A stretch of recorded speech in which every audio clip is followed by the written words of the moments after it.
Sejak merdeka, Indonesia tak henti dilanda pemberontakan di mana-mana. Sebagian diotaki Belanda, sebagian karena fanatisme suku, sebagian karena kecewa, sebagian lagi bermotif agama.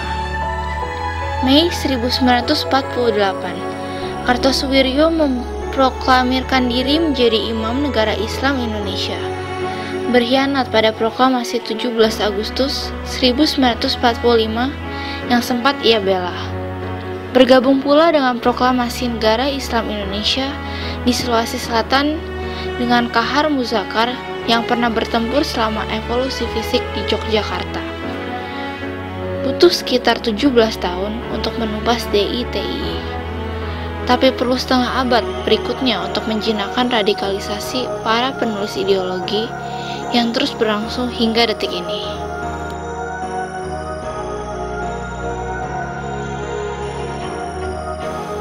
Negara Islam Indonesia, disingkat NII, juga dikenal dengan nama Darul Islam atau DI, yang artinya adalah Rumah Islam, adalah gerakan politik yang diproklamasikan pada 7 Agustus 1949 oleh Sekar Maji Marijan Kartosuwiryo di daerah Cisampang, Kecamatan Ciawiligar, Kabupaten Cisayong, Tasikmalaya, Jawa Barat. Diproklamasikan saat negara Pasundan buatan Belanda mengangkat Raden Arya Adipati Wiranatakusuma sebagai presiden. Gerakan ini bertujuan menjadikan Republik Indonesia yang saat itu baru saja diproklamasikan kemerdekaannya dan ada pada saat perang dengan tentara kerajaan Belanda sebagai negara teokrasi dengan agama Islam sebagai dasar negara. Dalam proklamasinya bahwa hukum yang berlaku dalam negara Islam Indonesia adalah hukum Islam. Lebih jelas lagi dalam undang-undang yang dinyatakan bahwa negara berdasarkan Islam dan hukum yang tertinggi adalah Al-Quran dan Hadits. Proklamasi Negara Islam Indonesia dengan tegas menyatakan kewajiban negara untuk membuat undang-undang yang berlandaskan syariat Islam dan penolakan yang keras terhadap ideologi selain Al-Quran dan Hadits Syahih yang mereka sebut dengan hukum kafir.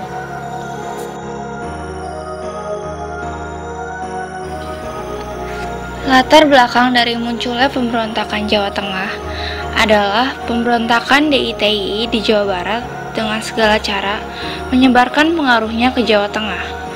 Gerakan DITII di Jawa Tengah dipimpin oleh Amir Fattah. Daerah operasinya yaitu di daerah Pekalongan, Tegal, dan Brebes. Pada waktu daerah pendudukan Belanda sempat terjadi kekosongan. Maka pada bulan Agustus 1948, Amir Fattah masuk ke daerah pendudukan Belanda di Tegal dan Brebes.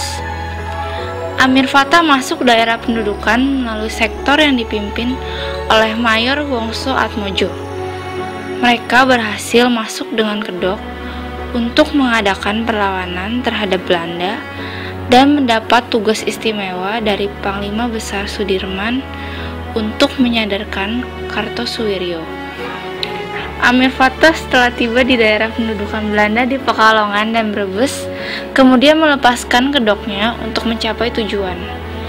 Dengan jalan intimidasi dan kekerasan, berhasil membentuk organisasi Islam yang dinamakan Majelis Islam, mulai tingkat dewasa sampai karesidenan. Di samping itu menyusun suatu kekuatan yaitu Tentara Islam Indonesia dan Barisan Keamanan serta Pahlawan Darul Islam.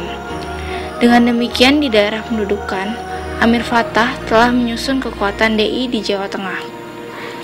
Beberapa tokoh yang terlibat dalam pemberontakan DITII di Jawa Tengah yaitu Amir Fattah dan Kiai Sumolangu. Mereka merupakan pemimpin dari pemberontakan ini. Selanjutnya yaitu SM Kartosuwiryo. Dia merupakan pemimpin pasukan TII. Gerakan DITII ini akhirnya dapat dilumpuhkan oleh TNI melalui Operasi Guntur pada tahun 1954. Banyak pemberontakan dalam negeri yang dialami Indonesia setelah diproklamasikannya kemerdekaan. Salah satu di antara pemberontakan ini adalah pemberontakan DITII yang terjadi kurang lebih pada tahun 1950-an. Pemberontakan ini berawal dari ditandatanganinya perjanjian Renville.